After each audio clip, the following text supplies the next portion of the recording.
items like that, they start to fall apart quickly. Yeah. And it will cost you, because then you're sending out maintenance to fix Yep. items that, so you really have to buy commercial, you know, durable stuff, real wood stuff. Yeah. And so obviously, you know, you're saying that the wear and tear that guests are going to put on furniture is not going to be like how you treat it at your own personal home. Exactly. And with you being out of state, obviously you don't want to have to run up a few hours, you know, travel back and forth to handle stuff or hire somebody to handle stuff, because obviously that's not cost effective. So it's better up front just to buy the good stuff. Right. Yeah, Right. yeah. Now, who do you use for, like, what type of products are you buying, and from what name brands? So, you know, it really depends on what items I'm buying. I found some chairs I like, that I started putting in all my units. They're one-piece molded chairs. They're Polywood molded chairs. Okay. So they're very durable. They're not plastic, and they're one piece. So there's no screws that come out. They last. Yeah, exactly.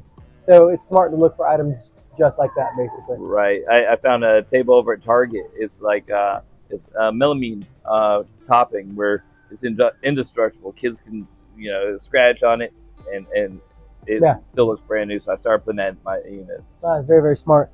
Now, any other kind of key lessons, like, you know, did anything catch you by surprise after investing in your first unit, you know, that you weren't expecting? I can think of, you know,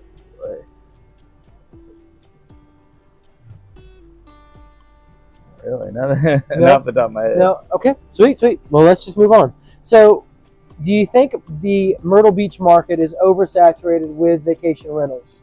It's not oversaturated. The saturation has always been here. They can only build up. All right. There's not more beach.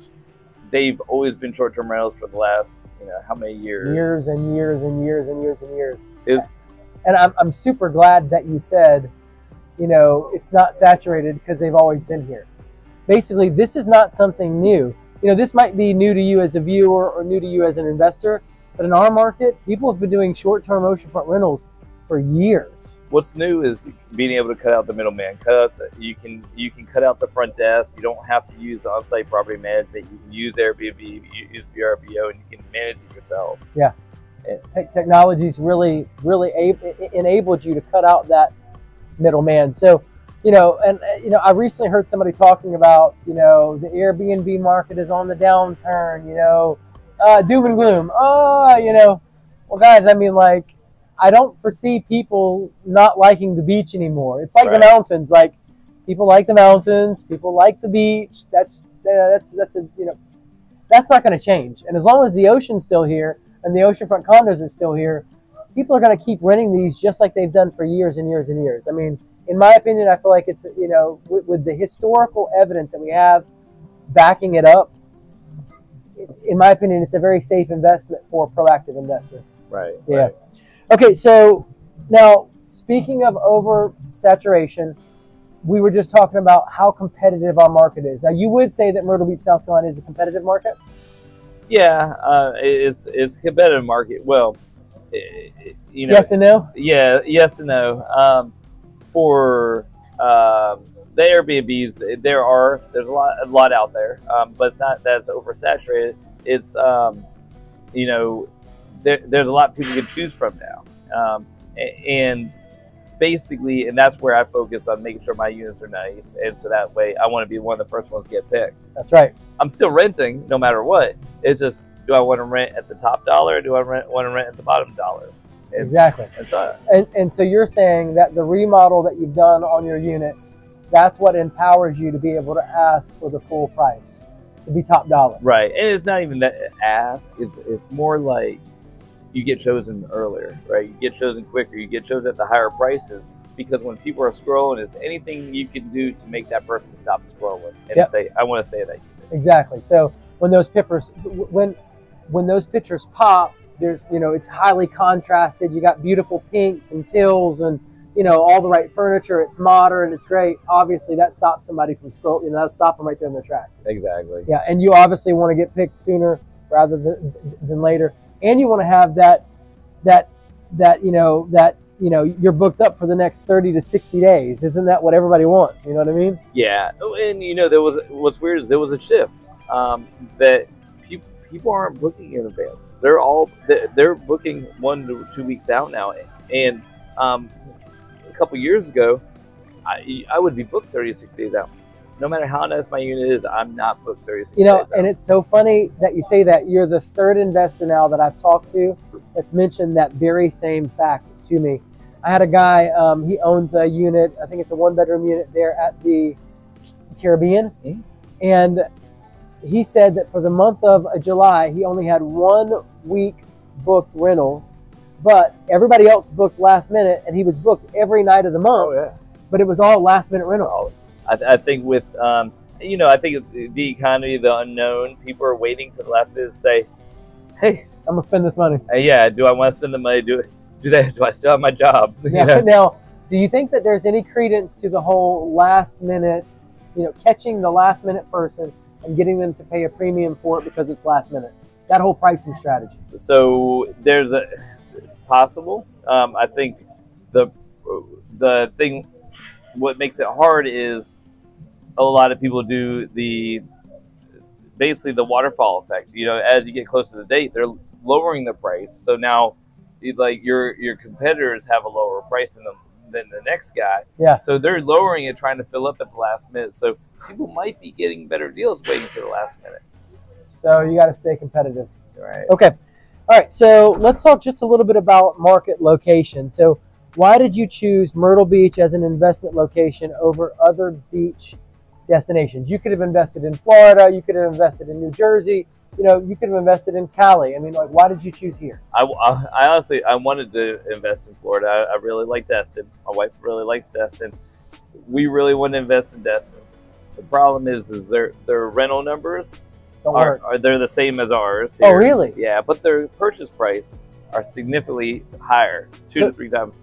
So basically, you're going to come out of pocket with a whole lot more money to get in that game. Right. When you could just make the same numbers here. Right. So I tell a lot of people, is it for you or is it for investment? Because if it's for investment, go where the numbers will look better. Yeah, exactly. It makes perfect sense. I mean, this is a numbers game. Right. That's what we're playing here. Now, if you're going to have personal use, obviously that's certainly a factor, totally.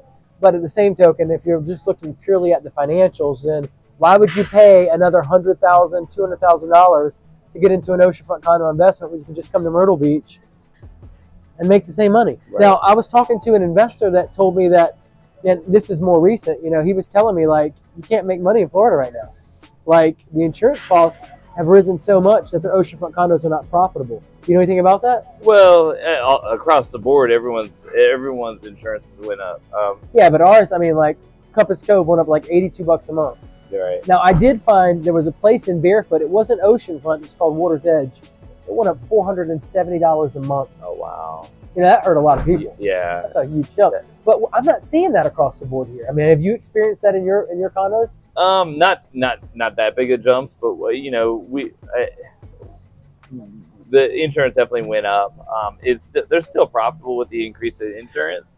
But I think Florida's problem is the demand drove the prices higher than the rental income can make. Support it, yeah. Right. They're hitting their ceiling, basically. Right.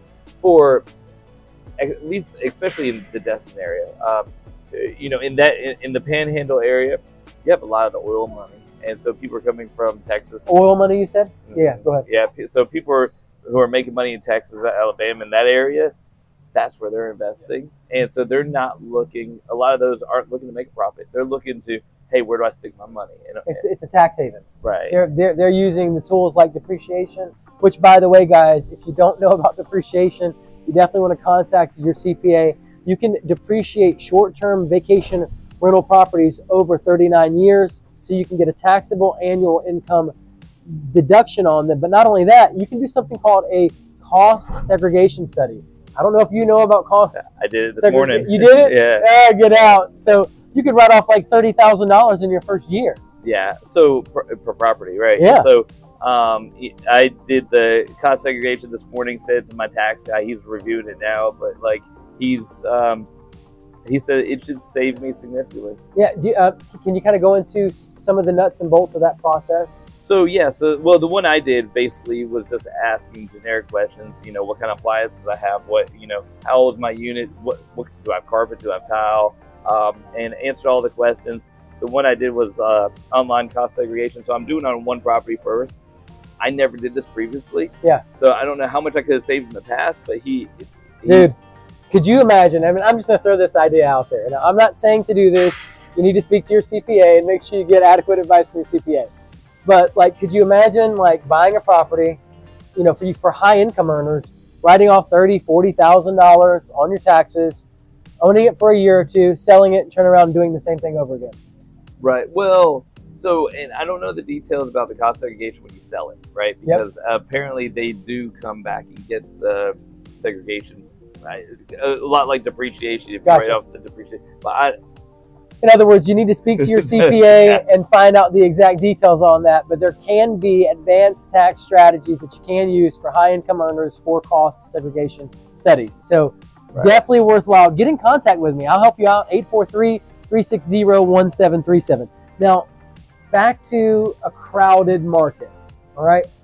So let's hypothetically say that somebody believes that our market is crowded, right?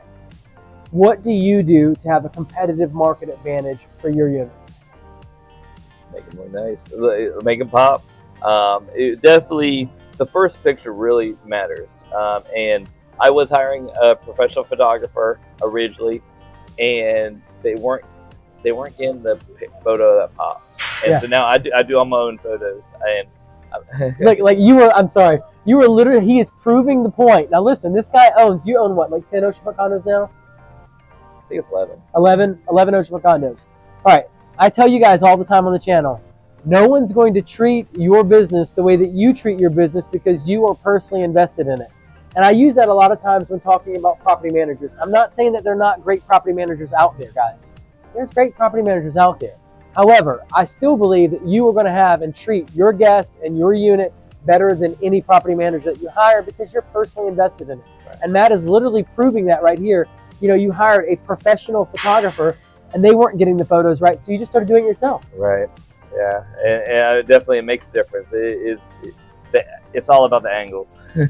No doubt. And so, like, my photo that pops is when you see the fireplace along with the ocean, and you're like, I want to sit on that couch. Yeah, that's where I want to spend my next 7 days of my only vacation this year. Right. Exactly, which is a super crucial thing, guys. People are looking at investing, could be as much as, $1,000, $2,000, $3,000 in your property for their vacation.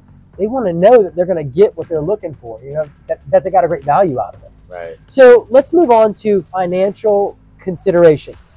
So what are the actual returns you've experienced on your properties compared to the initial projections that you had? So, you went into this thinking, I'm going to make, hypothetically $10,000 a year in profit, but you actually came out making what? So kind of walk us through that. So, the units I bought initially, my 2 bedrooms, so that's all I was buying at first, is 2 bedrooms. And then I got into the 3-bedroom thing and started making good profit on those. I do feel like with the economy, the rentals are down, but they're still profiting. My 2 bedrooms I initially got, I was profiting about 30 grand per unit. Now I'm down to like 25 grand per unit. So not too bad. No. Thank you, ma'am. Then the 3 bedrooms, I was profiting. My first 3-bedroom, I was profiting about 40 grand. This past year, I think I profited like 35 grand. So I'm down a little bit, but I'm still profit.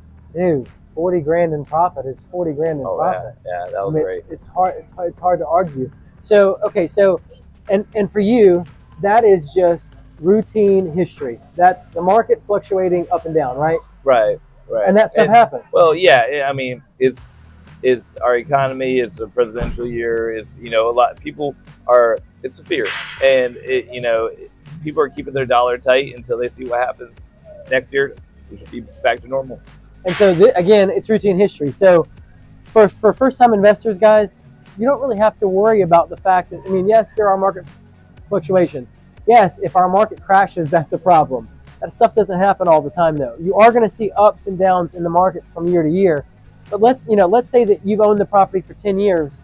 2 of those years it was down a little bit. 3 of those years it was down. You had 7 great years, or 5 great years and 2 average years. If you came out in the lifetime of the investment on top, making a good profit, who cares? Profit. Yeah, profit is profit. Click the screen now to see the next part of the interview with Matt Fries.